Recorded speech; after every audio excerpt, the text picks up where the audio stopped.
There is a strange moment that almost every English learner knows well. Someone asks you a question. You understand every word. The answer is sitting right there inside you, somewhere. And yet, in that exact second, your voice simply refuses to arrive. A long pause stretches out, and a quiet thought creeps in. Why does this still feel so difficult after everything I have studied? Here is something worth considering. The real obstacle is rarely your vocabulary. It is the hidden detour your mind takes every single time English arrives in your ears. It gets quietly rebuilt in your own language. An answer forms there instead. Then that answer has to be translated back into English before it ever reaches your mouth. By the time all of that finishes, the conversation has already moved on without you. Today we remove that detour completely. Not with more grammar charts. With 99 short, living sentences designed to train your mind to think directly in English from the very first second. Stay through to the end, because the final sentence in this list is the one most people tell me they replay again and again. Here is a question worth asking. Why sentences, and not just more words? Because a single word sitting alone in your memory has nowhere to attach itself to. A sentence, on the other hand, carries a complete thought, a complete feeling, a small slice of real life. Repeat a sentence enough times and your brain quietly stops treating it as foreign material. It begins treating it as a tool, something automatic, something it simply reaches for, the same way it reaches for words in the language you grew up speaking. We will move through these sentences in 5 small groups. Everyday moments. Conversations with people around you. Feelings. Real situations like the pharmacy or the shop. And finally, the way you speak to yourself about your own progress. Here is the method. I will say each sentence once at a natural pace, and then once again, slightly slower. Repeat both times, out loud, before your mind has a chance to translate anything.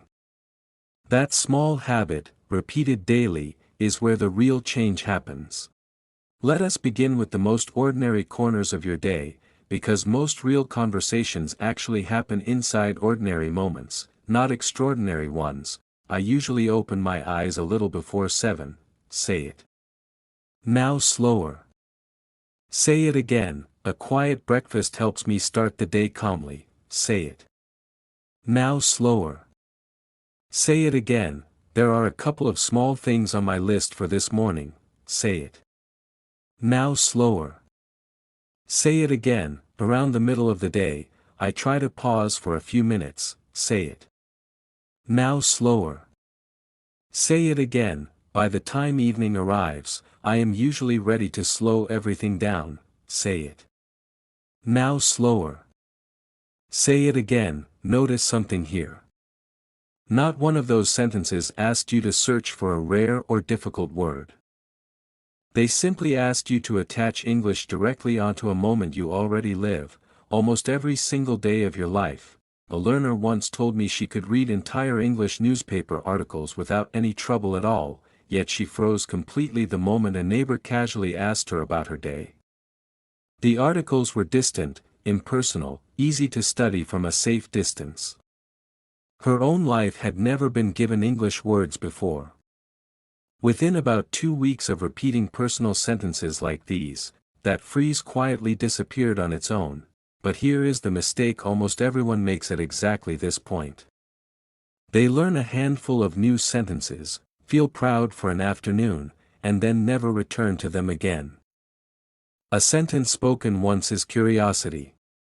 The very same sentence spoken for 7 days in a row slowly becomes instinct. Now we move into something many learners quietly avoid altogether, the small, warm exchanges that happen between people every single day. It really is wonderful running into you again, say it. Now slower. Say it again, I have honestly been meaning to reach out to you for a while now, say it. Now slower. Say it again. My mind just went completely blank for a moment. What were you saying? Say it. Now slower. Say it again. Honestly, I have never thought about it from that angle before. Give me a moment. Say it. Now slower.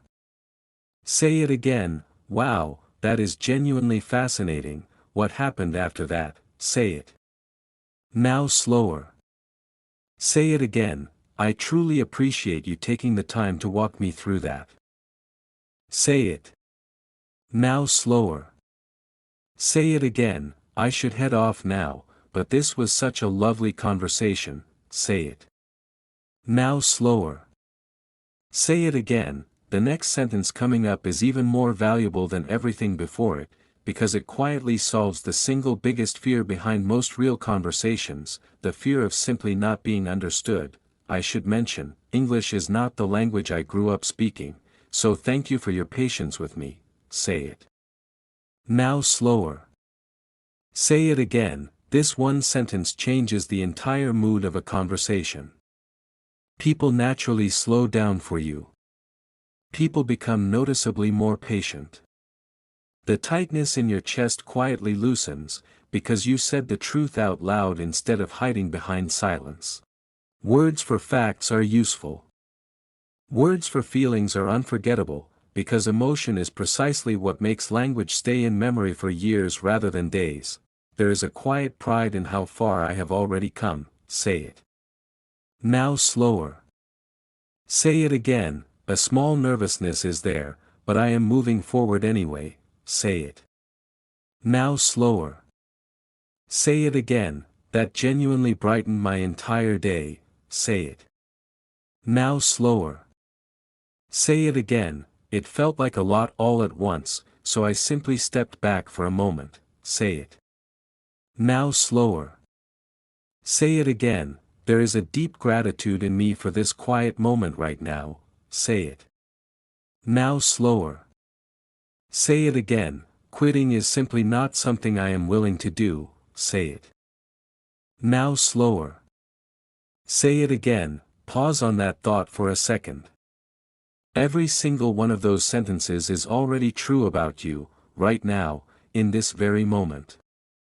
You are not performing a script written for a stranger. You are simply learning the English shape of feelings that already belong entirely to you. These next sentences solve specific real-world moments, exactly the kind that create the most anxiety, because they unfold in public, in front of people you do not know. There is an appointment on my calendar for later this afternoon. Say it. Now slower. Say it again. Would you mind jotting that down for me, so I do not forget it? Say it. Now slower. Say it again. I am simply browsing for the moment. Thank you. Say it. Now slower. Say it again. I cannot quite locate this item. Would you be able to point me toward it? Say it. Now slower. Say it again. There is something I would like to ask about this medication, if that is all right. Say it. Now slower. Say it again. What exactly does this come to? In total, say it. Now slower. Say it again. I think I will need just a little more time before deciding. Say it. Now slower. Say it again. Notice the calmness running through every single one of those. None of them sound uncertain or desperate. They sound like someone who is simply being clear and courteous, which is precisely what native speakers sound like in these exact same situations. Stay close, because the final group is the one almost every listener tells me they come back to more than once. These last sentences are different from everything before them. They are not about asking for help or describing your afternoon. They are about the quiet inner voice you use with yourself, and that voice often matters more than almost anything else in this entire journey. Every single day, my confidence in English grows a little stronger. Say it. Now slower. Say it again. A mistake does not erase my progress, it simply becomes part of it. Say it. Now slower. Say it again. I am not behind anyone, I am exactly where I need to be right now, say it. Now slower. Say it again, there is enough courage in me to keep trying, even on the difficult days, say it. Now slower. Say it again. And here, finally, is the sentence I asked you to wait for. I no longer translate, because this has quietly become how I think. Say that one slowly. Say it once more. That sentence is not simply something to memorize. It describes the exact, quiet moment fluency actually arrives, not with a loud announcement, but with a small shift you barely notice until it has already happened. Let us walk back through everything we just built together. We began with the ordinary moments of a day. We moved into the small, warm exchanges between people. We gave honest language to feelings that usually stay silent. We solved real situations, the doctor, the shop, the unexpected question. And we finished with the way you quietly speak to yourself, which is often the most important English of all. There is no need to remember every single sentence today, and there is no pressure in that. Choose 5. Just 5. Say them out loud tomorrow morning, before you even check your phone. Say the very same 5 again the day after that. By the end of 1 week, those 5 sentences will stop feeling like English you are studying. They will simply feel like thinking. If even one sentence today felt like it was written specifically for your life, that was never an accident, that is exactly how this works. Real fluency is never built from distant, complicated topics. It is built from ordinary, personal moments, spoken out loud, again and again, until they quietly become part of who you already are.